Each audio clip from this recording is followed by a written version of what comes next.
An ordinary grocery trip turns into an unforgettable confrontation when an elderly woman tells a young black man to go back to where he came from.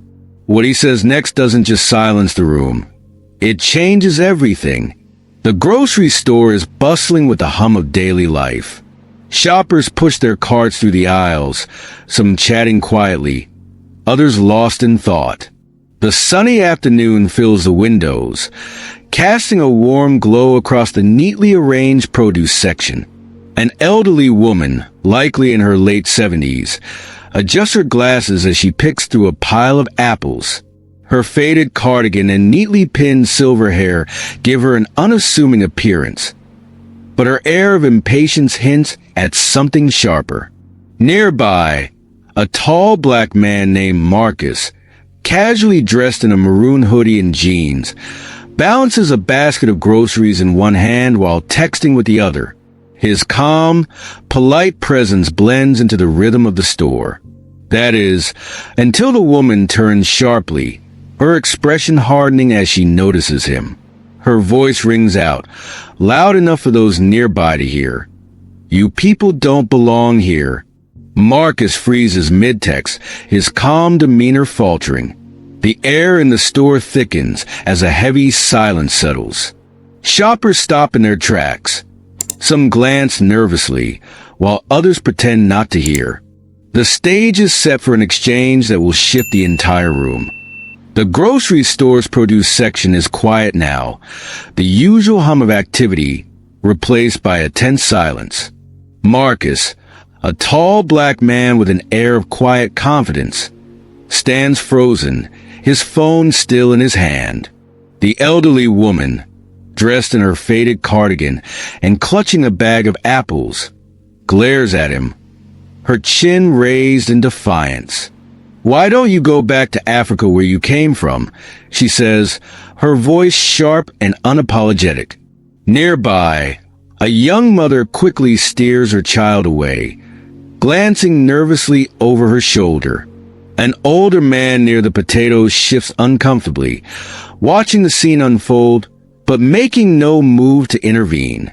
A young employee stocking bananas freezes mid-motion, unsure whether to step in or remain invisible. The tension is palpable. Every face turned toward Marcus, waiting to see how he will respond. Marcus doesn't react immediately. Instead, he takes a slow breath, his expression unreadable. The elderly woman stands firm, adjusting her cardigan with a huff as if daring him to speak.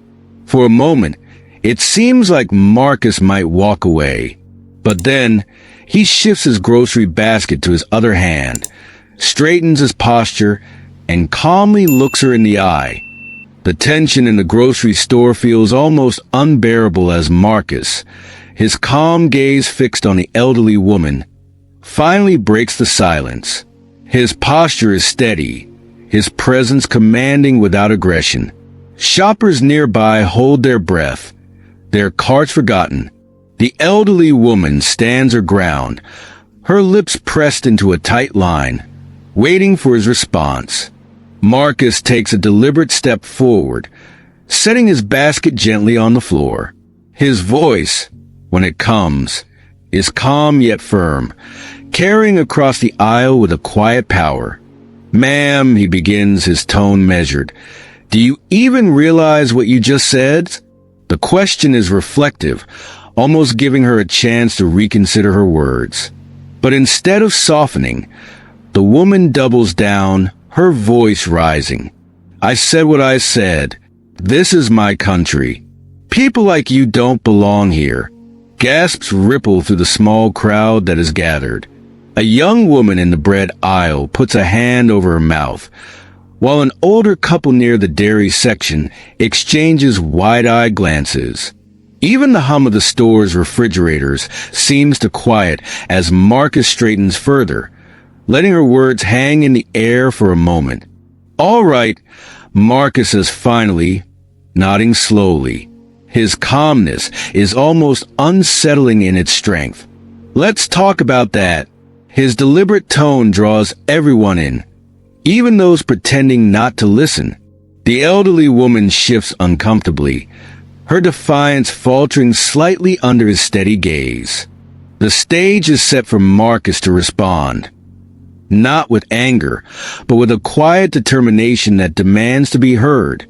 The store feels frozen as Marcus begins to speak, his voice calm but filled with quiet power. Every word seems to hang in the air, pulling the attention of everyone around him. "You said I don't belong here," he begins, his gaze steady on the elderly woman. "But let me tell you something about where I come from." He pauses, letting the silence settle, before continuing. "My great-great-grandfather was born in Mississippi. He was a sharecropper, working land he didn't own, breaking his back so his children might have a better life. And his father? He was a slave, kidnapped, beaten, sold like property. And for what? To help build the very country you're standing in." The elderly woman clutches her bag of apples tightly, her expression flickering between defiance and discomfort. Around them, the small crowd is transfixed. A man near the dairy section lowers his phone, forgetting whatever he was doing, while a cashier cranes her neck from her station to hear more. Marcus's voice grows steadier. "My grandfather fought in World War II.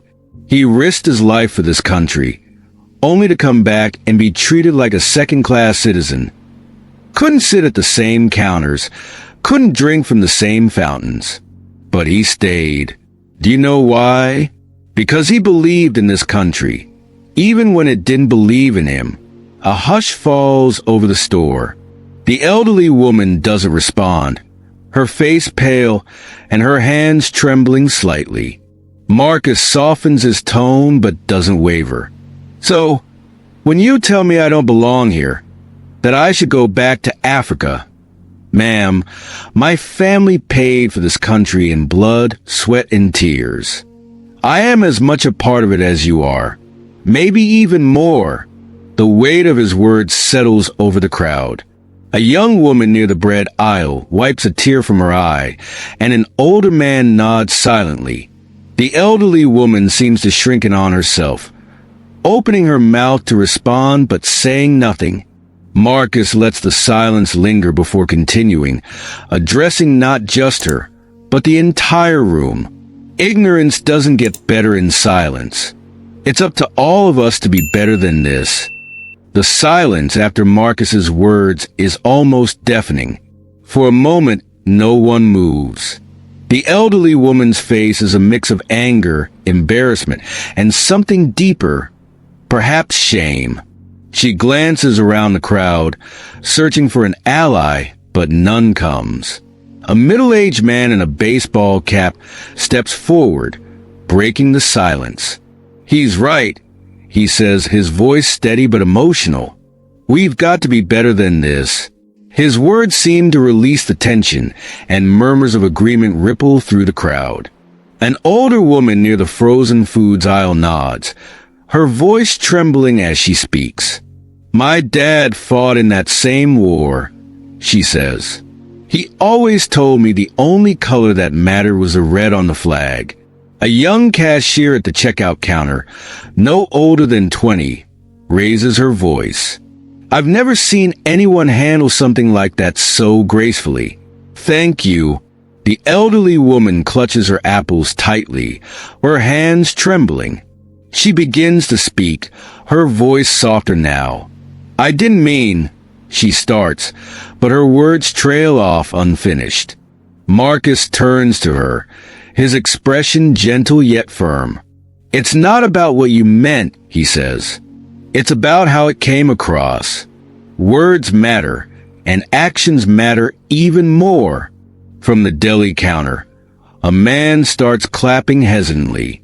The sound grows as others join in, their applause swelling until it fills the store. They aren't just clapping for Marcus's words.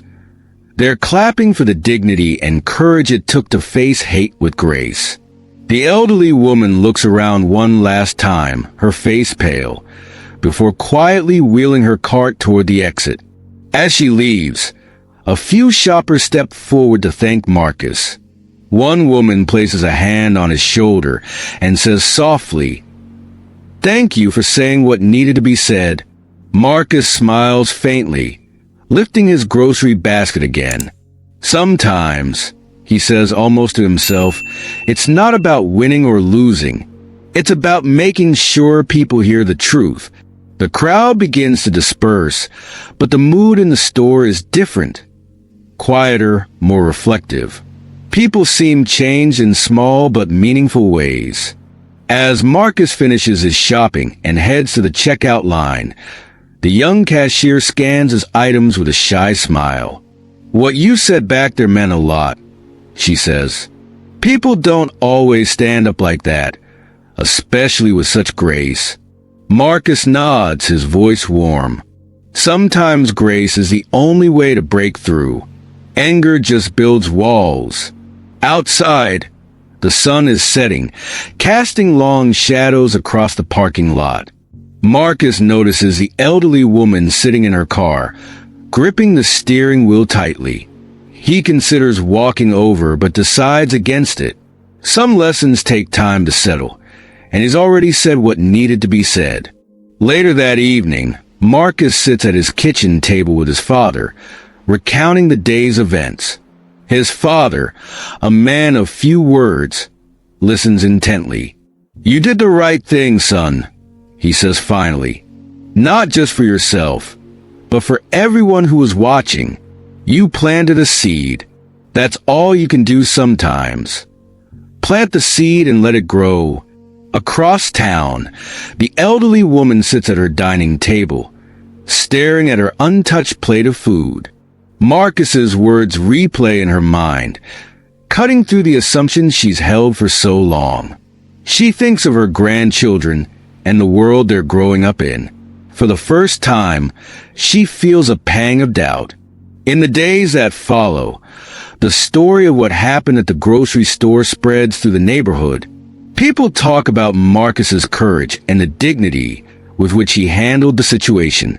His quiet stand sparks conversations long avoided, and strangers approach him to share their gratitude and their own stories of resilience. The elderly woman begins to change too. It's not immediate, but she starts to question the beliefs she's held for so long. She doesn't know if she'll ever see Marcus again, but if she does, she hopes she'll have the courage to apologize. Moments like these remind us of the power of kindness, strength, and truth in the face of ignorance. They teach us that standing up doesn't always mean shouting. It can mean speaking calmly, with conviction, and letting the truth do the rest.